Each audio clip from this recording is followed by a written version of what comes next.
35 ans après la disparition de la jeune Nathalie Mazot à Lyon, le mystère reste entier. Les ultimes investigations ordonnées par le juge pour sonder une cave à Saint-Paul où la jeune fille aurait pu être enterrée n'ont rien donné. Cette fois, les recherches devraient être définitivement interrompues. Bonsoir, on a fini par l'appeler la disparue de Saint-Paul, du nom de ce quartier de Lyon où l'on a perdu sa trace à l'hiver 1982. Depuis presque 40 ans, l'affaire Nathalie Mazot hante la mémoire de la ville, celle des policiers et des juges qui n'ont jamais réussi à retrouver la moindre trace de cette adolescente de 14 ans volatilisée l'espace d'un week-end. Celle aussi de sa mère qui n'a cessé de se battre pour que ce dossier ne finisse pas aux oubliettes judiciaires, pour que les recherches ne s'arrêtent pas. Des années au cours desquelles les pistes se sont multipliées, de la simple fugue jusqu'à l'assassinat, avec pour ligne de mire la cave d'un immeuble lyonnais, un sous-sol obscur où la jeune fille aurait pu être martyrisée, cachée et enterrée. Avec ses mystères, ses rebondissements dramatiques, ses témoignages intrigants, l'affaire Nathalie Mazot est encore aujourd'hui l'une des plus célèbres, un cold case français.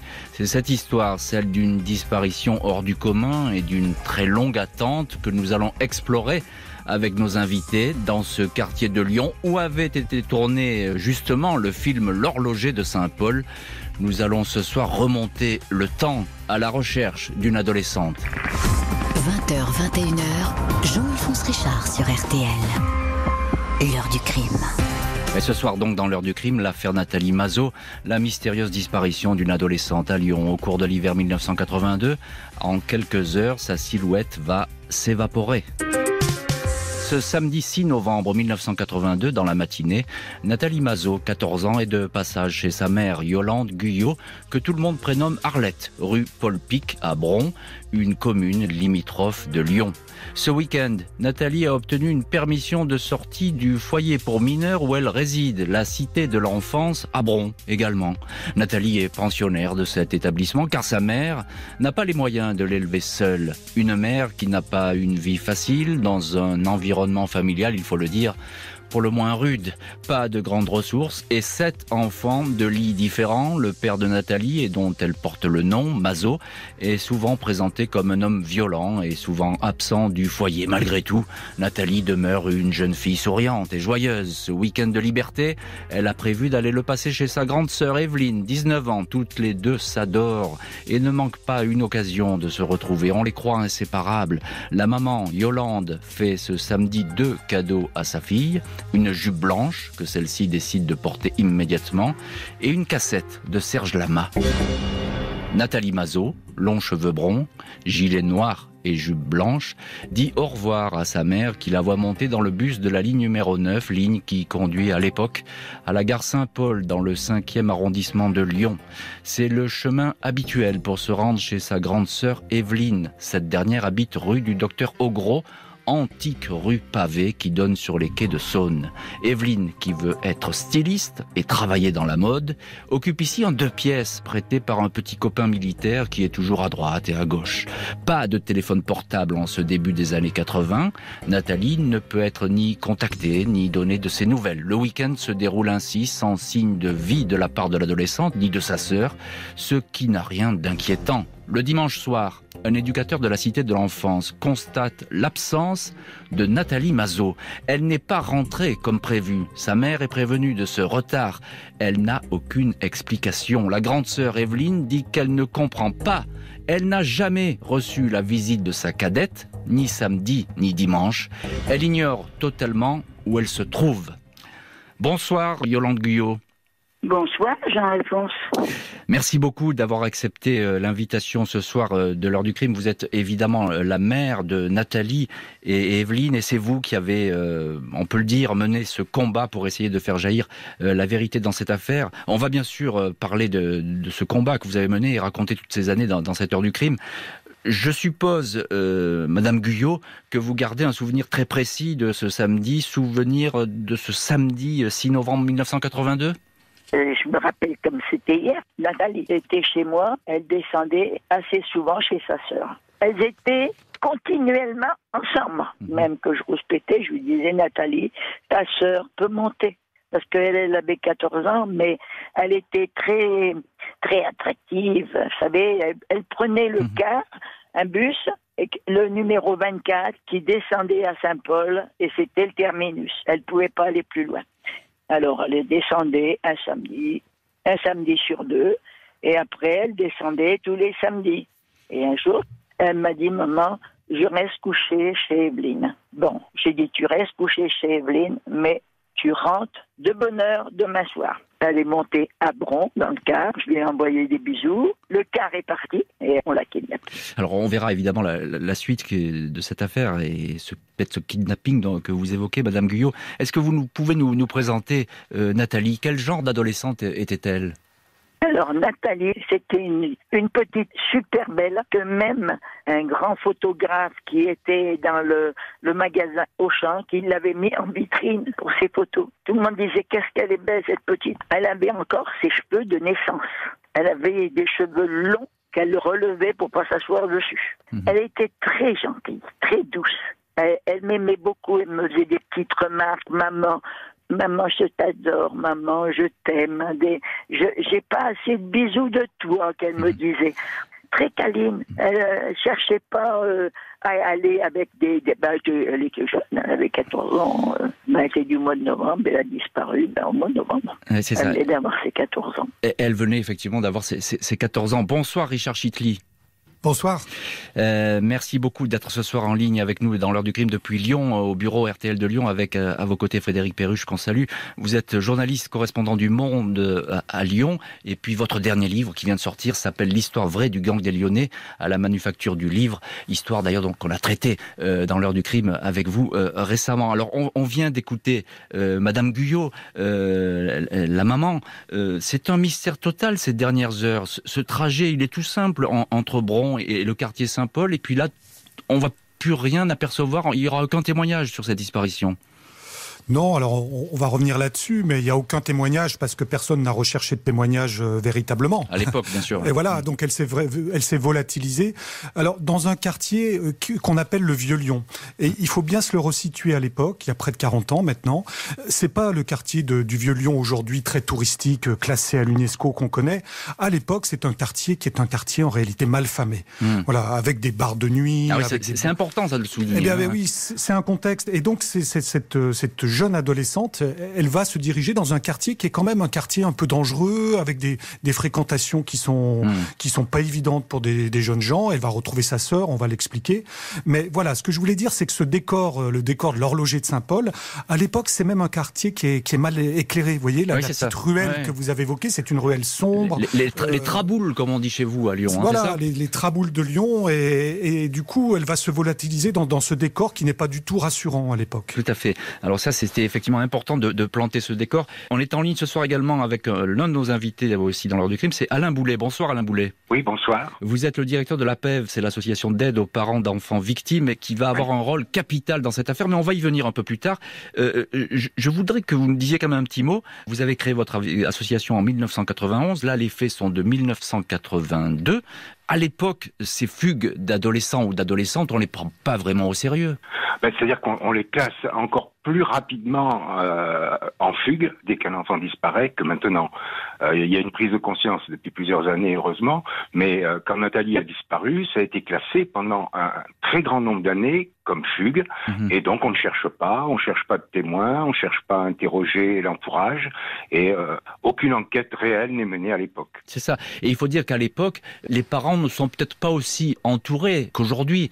Moins de conseils, avec des juges qui sont sans doute moins avertis, des policiers qui traitent un petit peu ce genre de dossier par-dessus la jambe, j'ai envie de dire.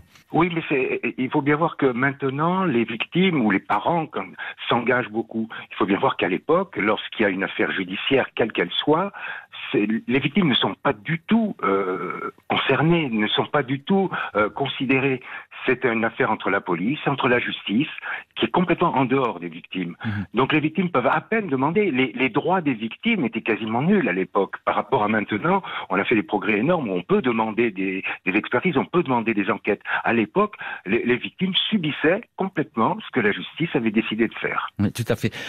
Effectivement, et en tout cas, dans cette affaire, évidemment, c'est la fugue, la théorie théorie de la fugue qui va rapidement s'imposer et l'emporter. D'ailleurs, c'est par facilité aussi, sans doute, que les enquêteurs et les policiers ont décidé qu'il en était ainsi. Yolande Guyot, vous ne croyez pas à cette histoire de fugue? Tout de suite, vous n'y croyez pas?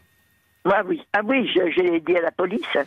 J'ai dit non. Elle a disparu. On l'a kidnappée sûrement parce que elle n'est pas partie, elle n'est pas en fugue.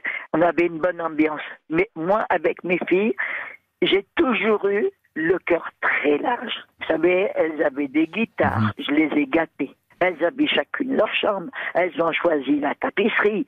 Nathalie, elle l'avait pris jaune. Non, je les ai gâtées. Peut-être qu'il y a des fois, je dis, si tu les avais pas tant gâtées, peut-être qu'il n'y aurait pas eu tout ce qui s'est passé.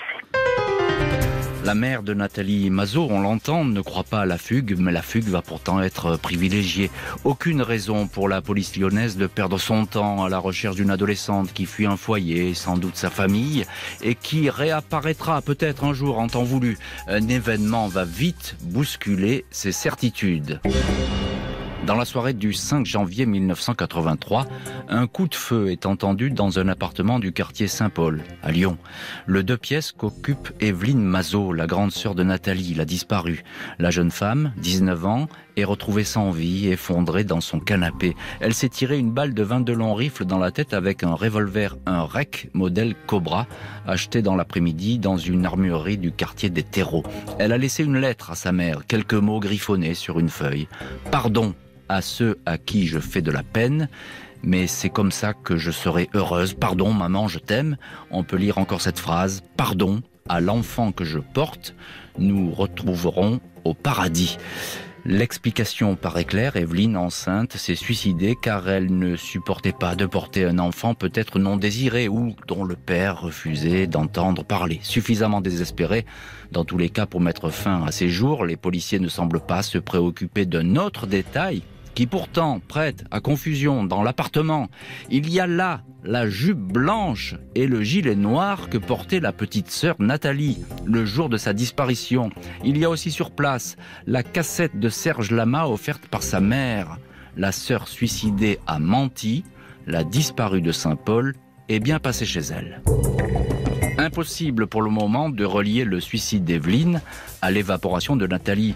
Deux sœurs qui partageaient beaucoup de leurs secrets et avaient d'étroites relations. Nathalie n'ignorait sans doute rien de la vraie vie de sa sœur. Evelyne se rêvait un destin de styliste, mais travaillait en fait comme hôtesse dans un bar à bouchons des quartiers de Saône, le Lido.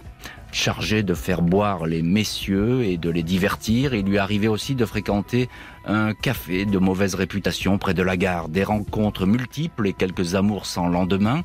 Sa mère avait été alertée de cette occupation et n'avait pas vraiment apprécié. Yolande Guyot s'était rendue en personne dans l'un des établissements et avait menacé la patronne de lui envoyer la police si sa fille venait traîner ici. « Je ne voulais pas voir ma fille monter dans les étages », racontera la mère au journal Le Progrès. Yolande Guyot se souvient aussi que Evelyne avait une attitude fuyante et énigmatique après la disparition de Nathalie, comme si elle cachait quelque chose, sa grossesse certainement, mais peut-être aussi la vérité sur le départ soudain et inexplicable de sa sœur. Richard Chitli, journaliste et correspondant à Lyon pour le journal Le Monde, et vous connaissez parfaitement cette affaire. Alors je viens de dire, impossible de lier la disparition de Nathalie au suicide d'Evelyne. Le cœur du mystère, il est tout de suite là, il est presque sous les yeux, j'ai envie de dire, des policiers, mais on ne le voit pas. Et oui, et quand on revisite les affaires des années, des décennies après, on se rend compte à quel point on passe à côté de la vérité. Et on dit souvent que les affaires criminelles, elles se résolvent dans les premières heures, les premiers jours. Et là, on voit bien que les policiers, ils passent à côté d'éléments majeurs. Vous avez parlé de cette jupe blanche, qui est la démonstration que Nathalie est bien arrivée chez sa sœur, qu'elle est passée dans ce quartier de Saint-Paul. Et à partir de là, il fallait s'interroger sur la suite, entendre des témoins. Alors pourquoi Richard Chitli, vous qui connaissez bien les milieux policiers, qui connaissez bien les mécanismes des enquêtes criminelles, pourquoi est-ce qu'on passe à côté ? C'est quoi ? C'est de la paresse ? C'est un manque de flair ? Qu'est-ce qu'on dit à l'époque là-dessus ? Mais Vous savez, Alain Boulet vous a donné la réponse tout à l'heure. C'est qu'à l'époque, les victimes ne sont pas du tout considérées comme aujourd'hui. Il faut vraiment se projeter à une époque où...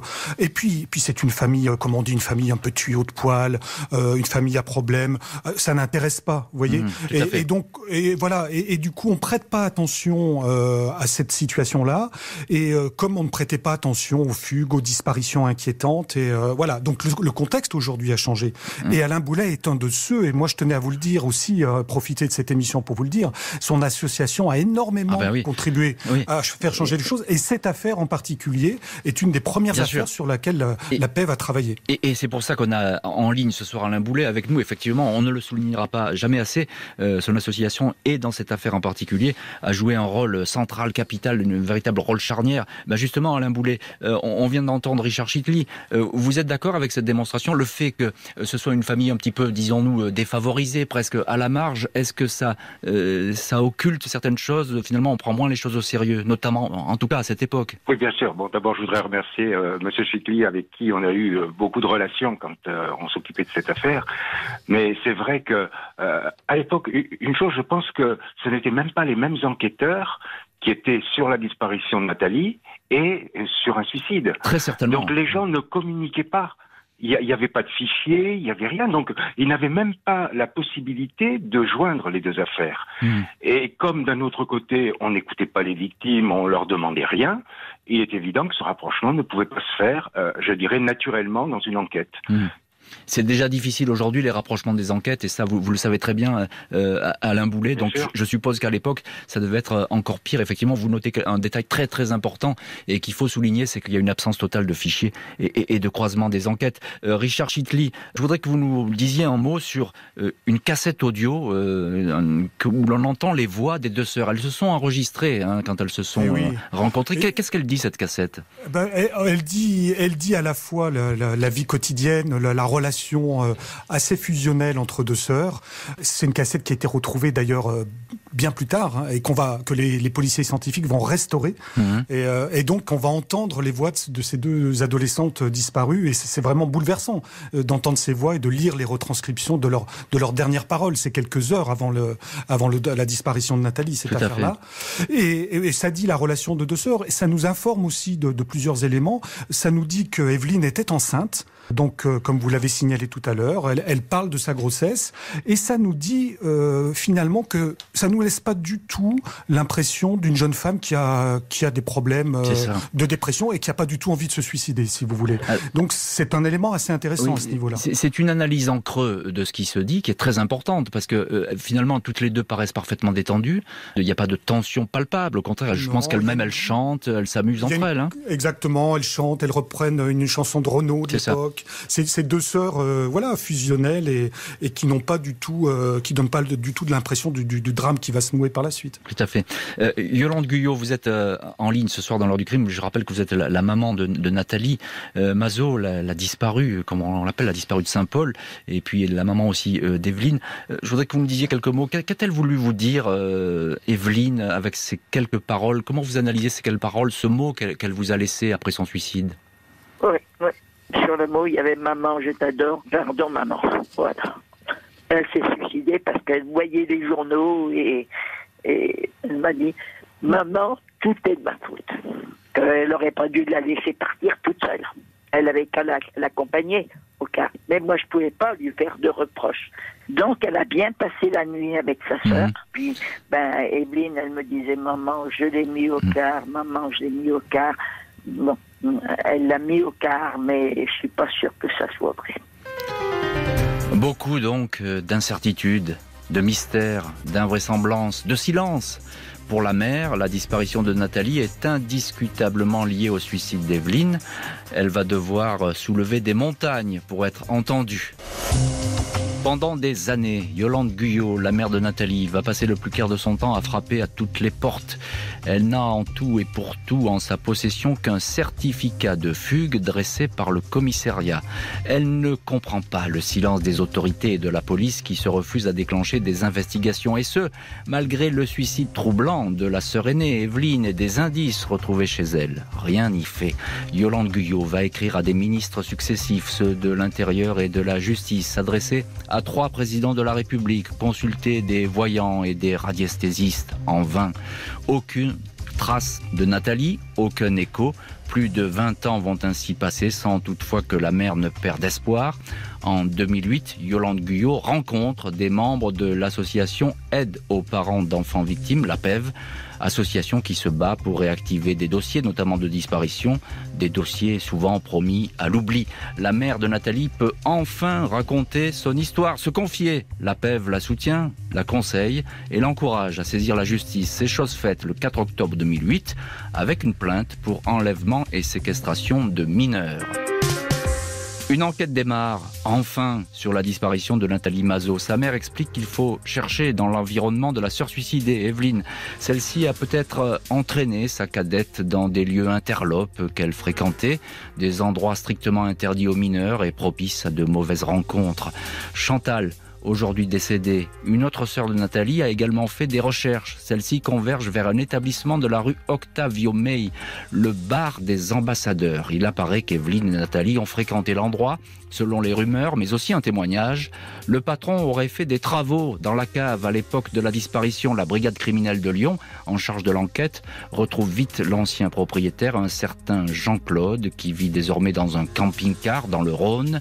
Il reconnaît avoir effectivement creusé le sous-sol, mais affirme-t-il, c'était pour chercher des pièces d'or. Nathalie est-elle ensevelie dans cette cave?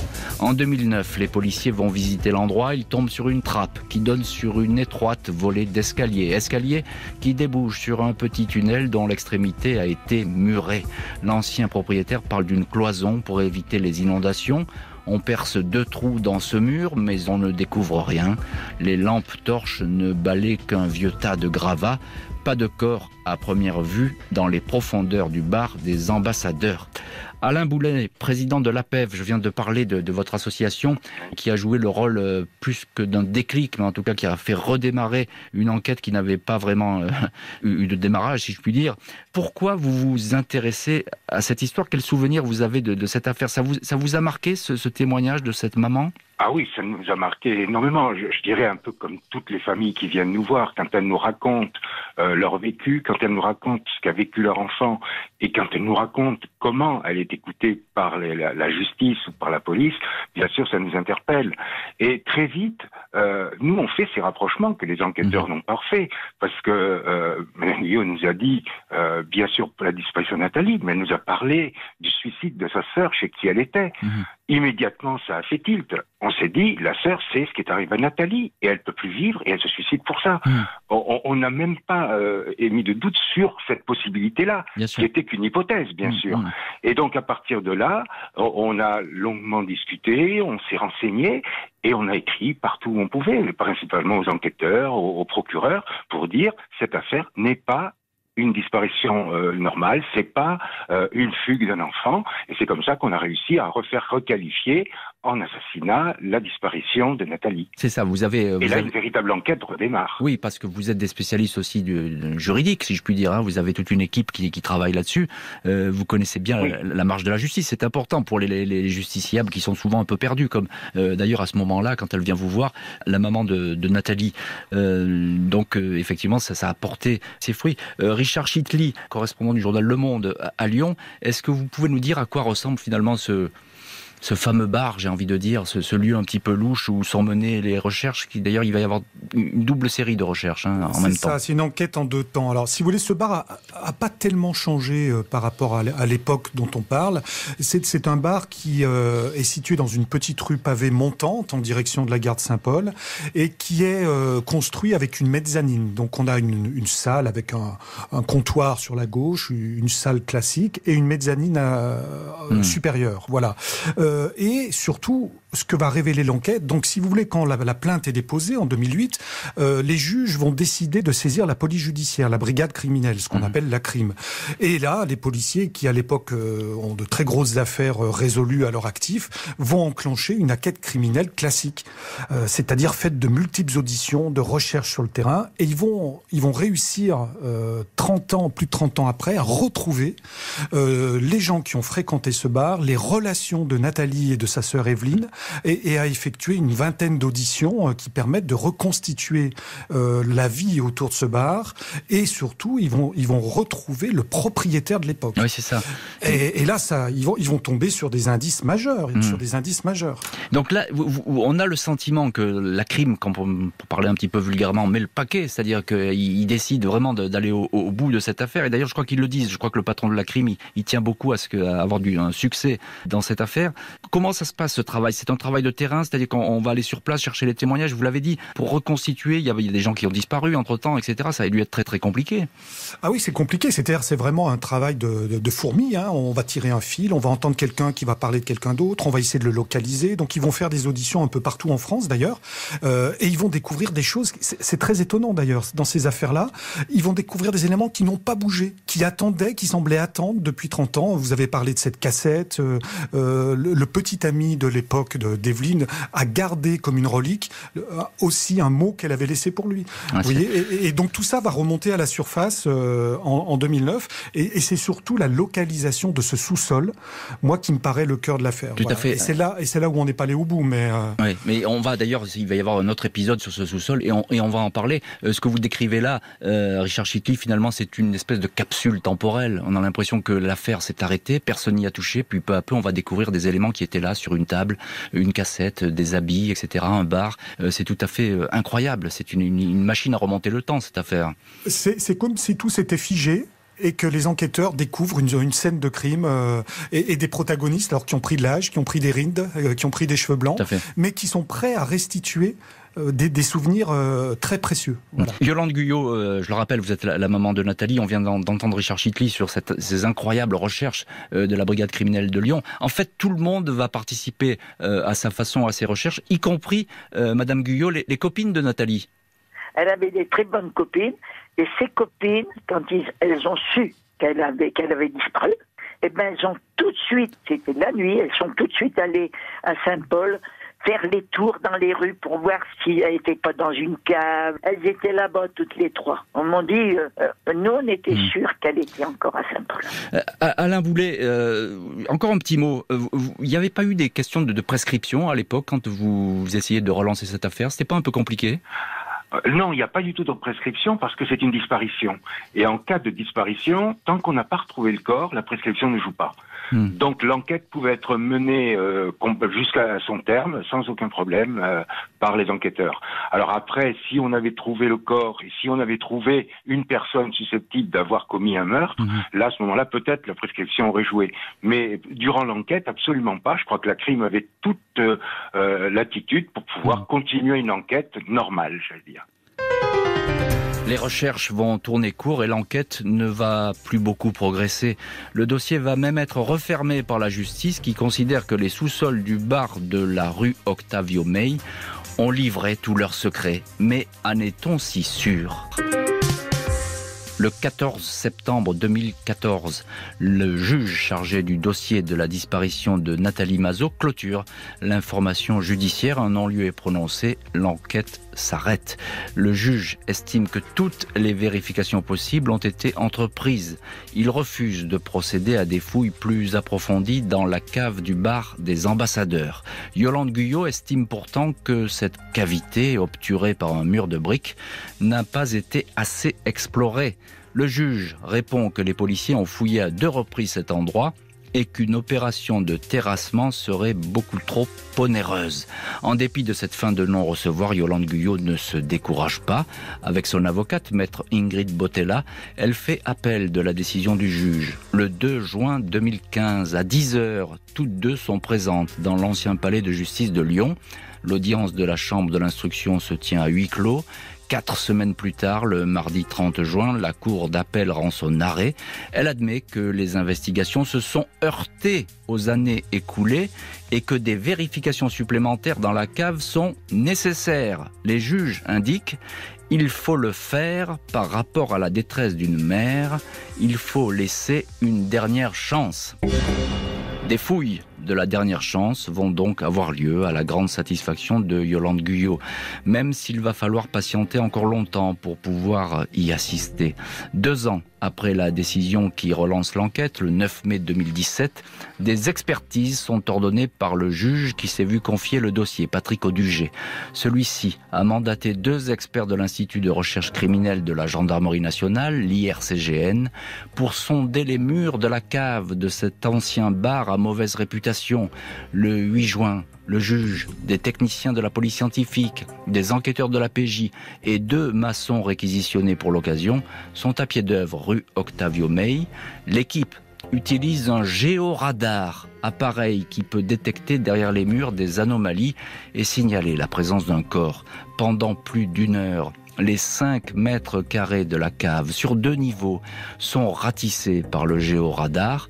Les 2 maçons cassent également une dalle de béton, mais rien n'apparaît. Aucune forme suspecte. Le juge Audugé est déçu. Il indique alors: on n'a rien trouvé, tout ce qui est raisonnable a été fait, et on est vraiment au bout de la course. Richard Chitli, journaliste et correspondant à Lyon pour le journal Le Monde, le juge le dit, tout a été fait. On aimerait le croire, le juge, à ce moment-là. Mais est-ce que vraiment tout a été fait dans cette histoire? Tout a été creusé, si je puis dire? Moi, j'ai pas l'impression, pour parler très franchement. Alors expliquez-nous.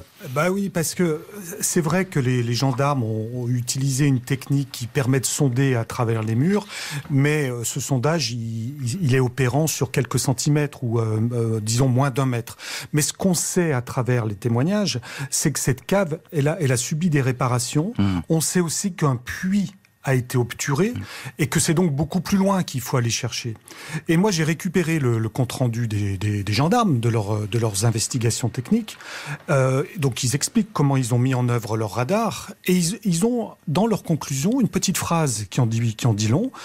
Nous tenons à préciser, c'est déjà pas banal dans les conclusions d'un rapport, vous voyez la formule, nous tenons à préciser que le sondage des gravats et des parois de ces gravats est techniquement impossible. Seule la fouille ou l'évacuation de ces gravats permettrait de savoir si quelque chose est dissimulé dessous. Donc on a des experts qui vont nous dire qu'ils sont allés au bout de leur propre technique, mais qui ne sont pas allés au bout de la recherche de la vérité. Voilà, c'est ça qu'il faut souligner. Alors c'est tout à fait capital ce que vous dites, et y compris le rapport, c'est un véritable aveu que de dire cela, c'est-à-dire qu'on a finalement, on ne sait pas, le radar, il a ses limites. Il a ses limites, c'est une technologie très avancée, éprouvée d'ailleurs, mais là il n'a pas fonctionné. Le but, ce serait finalement de faire casser tout ce qu'il y a derrière, oui, et d'aller fouiller à nouveau. Oui, alors, ce qu'il faut savoir, c'est qu'à l'époque, effectivement, le but, ça serait d'aller chercher beaucoup plus loin, d'aller creuser. C'est des travaux qui sont importants. Et très chers, je le signale, parce que pour la justice, c'est important. Et c'est ça que je voulais vous dire. C'est qu'à l'époque, il faut se remémorer que la justice était un peu traumatisée par une affaire qui s'était passée dans la région parisienne.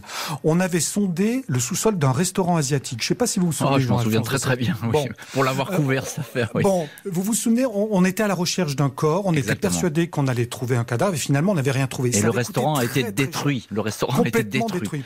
Et si vous voulez, la justice était traumatisée par cette affaire parce que effectivement on avait entrepris des investigations vaines. Et là c'est un petit peu la hantise dans cette affaire. On ne va pas au bout parce qu'on craint de faire peut-être des travaux inutiles. Voilà. Mais est-ce que la vérité doit avoir un prix? C'est la question que je pose aussi. Je pense que la vérité n'a pas de prix, mais ça c'est un avis tout à fait personnel. Mais je crois que Alain Boulet doit le partager aussi. Alain Boulet, vous êtes en ligne ce soir, président de l'APEV, l'aide aux parents d'enfants victimes, encore une fois, association qui a joué un rôle absolument capital dans cette affaire. Est-ce qu'il n'y a pas moyen de faire repartir ce dossier qui est fermé, certes, mais est-ce qu'il n'y a pas moyen? En écoutant Richard Chitli, c'est absolument hallucinant. C'est-à-dire ce radar qui ne voit rien, ce mur clos, ces tas de gravats, ce puits. D'ailleurs, le puits, l'ancien propriétaire du restaurant le reconnaît. Il y a un puits qui a été fermé. Est-ce qu'il n'y a pas un moyen quand même de retourner sur les lieux? Nous, c'est ce qu'on avait demandé. Au début, alors qu'on a fait ces sondages avec ce radar, c'était de casser la dalle. Parce que ce qu'il faut bien voir, c'est qu'à l'époque de la disparition de Nathalie, la cave, c'était de la terre battue. Et la dalle a été coulée après. On peut se demander pourquoi on a coulé cette dalle. Est-ce que c'était parce qu'on a voulu améliorer la cave? Peut-être. Donc nous, ce qu'on demandait, c'était de casser la dalle pour arriver à la terre telle que la cave était au moment de la disparition de Nathalie, et de creuser peut-être à 1 mètre en dessous, peut-être de retrouver le puits, peut-être de retrouver. Ça n'a pas été fait, ça peut encore être fait. Parce que le but principal maintenant, c'est de savoir si oui ou non Nathalie peut être là ou pas. Bien sûr. Et je crois qu'on doit cette vérité à Mme Guyot. Et ça, il faudrait vraiment pousser pour arriver à ce qu'il y ait d'autres recherches en ce lieu qui paraît quand même concentrer un maximum de présomption. Hein. Il faut... Tout à fait. D'autant que quand vous parlez de coûts, je pense pas quand même que de casser la dalle d'une cave d'un bar coûte aussi cher. On ne demande pas la destruction complète du bar. Attention, c'est de rechercher dans la terre. Donc là, on pourrait faire quelque chose. Mais c'est vrai que chaque fois qu'on a pu faire relancer l'enquête, c'est après un nombre incalculable de lettres, de pressions, de demandes de Mme Guyot, de demandes de son avocat, pour qu'enfin la justice décide quelque chose, et ensuite il faut encore entendre des années avant que cette décision de justice ne soit réellement appliquée. Hein, vous l'avez vraiment signalé, et je crois que malheureusement c'est quelque chose à très long terme, et il faut peut-être continuer à le demander, et votre émission devrait pouvoir peut-être nous aider. On l'espère. Pour le moment, en l'absence de résultats, le juge Audugé n'a pas le choix. Il doit refermer le dossier Nathalie Mazo. La mère et les amis de la disparue vont devoir se résoudre à vivre avec un éternel point d'interrogation. Yolande Guyot, la maman de Nathalie, s'est effondrée après la 2e campagne de fouilles dans les caves du bar Les Ambassadeurs au centre de Lyon.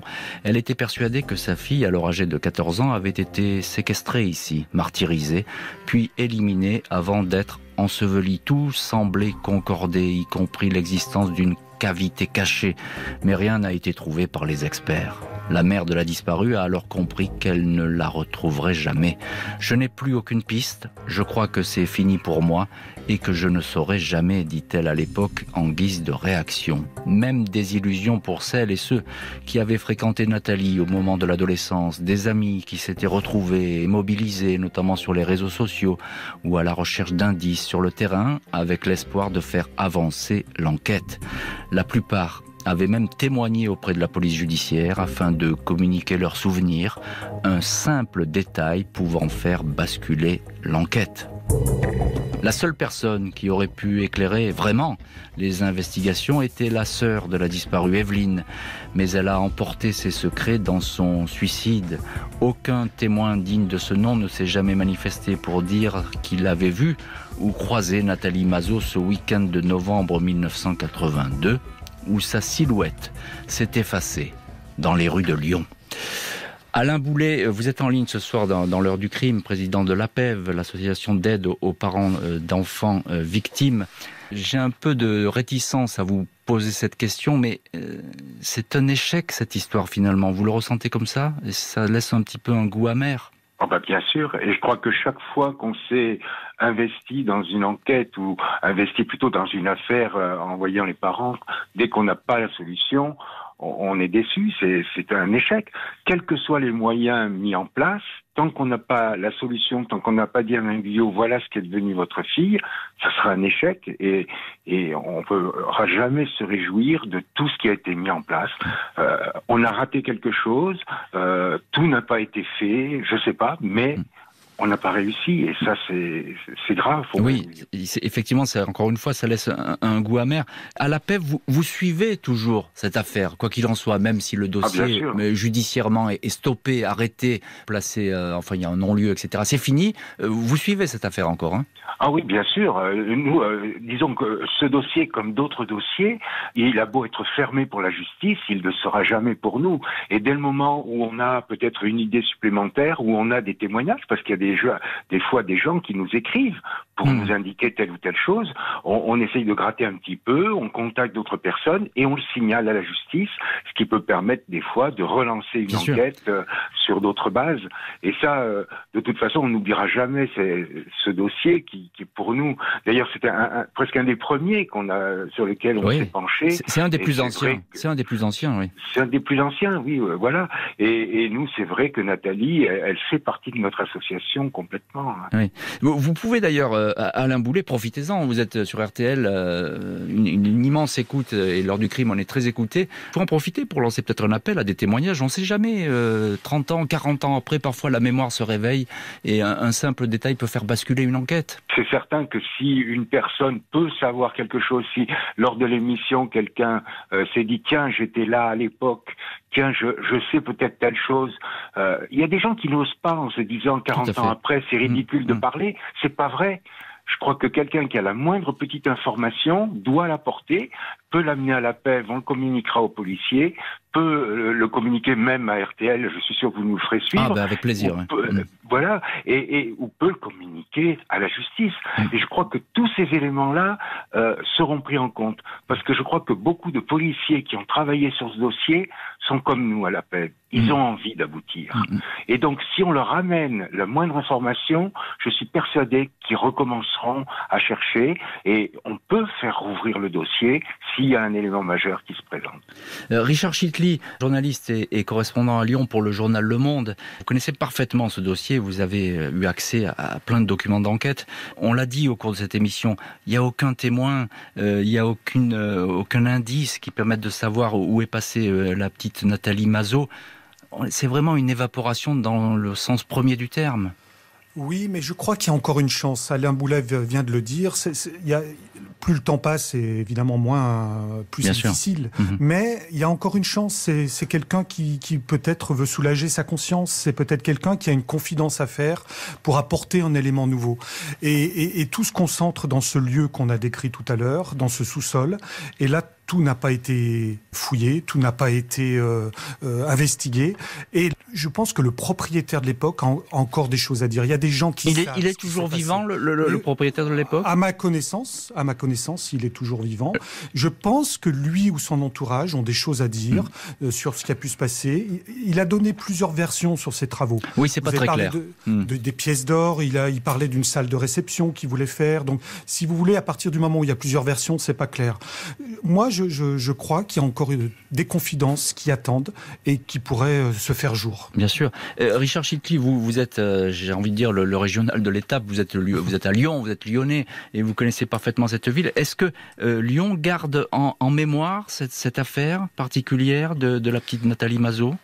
Ah oui, ça fait partie de l'histoire judiciaire lyonnaise, cette affaire vous savez, c'est ces cold cases qui ont été réactivées grâce à cette maman qu'on entend encore ce soir. Oui, tout à fait. Et pour elle, voilà, c'est pour elle qu'il faut essayer de faire jaillir la vérité. Et c'est vrai que cette affaire, cette jeune adolescente, telle qu'elle a été décrite, elle est vraiment inscrite dans l'histoire judiciaire lyonnaise, dans la mémoire lyonnaise, très profondément. Tout à fait. Yolande Guyot, vous êtes avec nous ce soir dans l'heure du crime. Vous êtes, je le rappelle, la maman de Nathalie Mazo. Très simplement, quel sentiment vous avez aujourd'hui dans cette affaire ? J'ai dit que vous disiez que tout était fini, que vous ne reverriez, sans doute, vous n'auriez plus de nouvelles de votre fille disparue. Quel est votre sentiment aujourd'hui ? Que je suis toujours en peine, que je cherche où est le coupable et où pourrait être ma fille. J'avais pris des médiums, j'ai dépensé, je veux dire, dans les 10 000, 15 000, je sais pas, dans ces prix-là, mais je m'en foutais. Je m'en foutais parce que je dépensais pour rien. Je sais qu'elle est morte. Elle est sous terre. Elle est ensevelie. Voilà. Alors, si quelqu'un entend les voix l'émission, je suis toujours en peine d'avoir perdu ma petite fille Nathalie. C'est toute sa vie, quand on perd un enfant, c'est toute sa vie que j'ai tout fait ce que j'ai pu. Alors on comprend évidemment votre douleur, Madame Guyot, douleur que vient d'entendre Alain Boulet, 40 ans après, une même douleur pour la maman de Nathalie Mazo. Alain Boulet, j'ai envie de vous demander, c'est une douleur que vous partagez, hélas, trop souvent au sein de votre association ? Ah bah bien sûr, on est tellement solidaire de toutes les familles, on entend cette douleur et on a envie de faire quelque chose tous les jours. Je crois qu'il y a quand même, je peux rajouter, une lueur d'espoir, c'est que sur le bureau du garde des Sceaux, il y a un projet en ce moment pour réactiver tous les cold cases et mettre en place des structures juridiques pour s'occuper que des cold cases, que des affaires non élucidées. C'est effectivement un projet qui existe. Absolument. Donc c'est un projet qui, j'espère, va aboutir. C'est un projet sur lequel on a un petit peu travaillé, et je crois que dès le moment où des mesures supplémentaires vont être mises en place, eh bien, le dossier de Nathalie devrait faire l'objet d'une relecture par ces magistrats, et pour pouvoir savoir si d'autres pistes sont valables.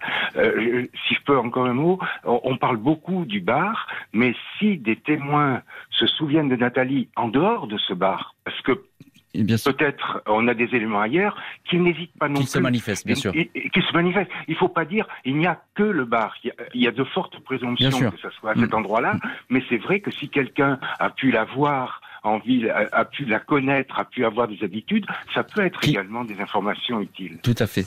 Merci beaucoup Alain Boulet, merci beaucoup Richard Chitli, je le rappelle, auteur de l'histoire vraie du gang des Lyonnais à la Manufacture des Livres, et puis un grand merci à Yolande Guyot, la maman de Nathalie Mazot, d'avoir été ce soir les invités de l'heure du crime avec la disparue de Saint-Paul, le mystère Nathalie Mazot. Saura-t-on un jour? Le crime réserve bien des surprises. Merci à Frédéric Perruche, bureau RTL de Lyon pour son aide, Justine Vignot, Marie Bossard pour la préparation de cette émission, Marc Bisset à la réalisation. Un immense merci à vous toutes et tous d'avoir partagé ce soir cette heure du crime.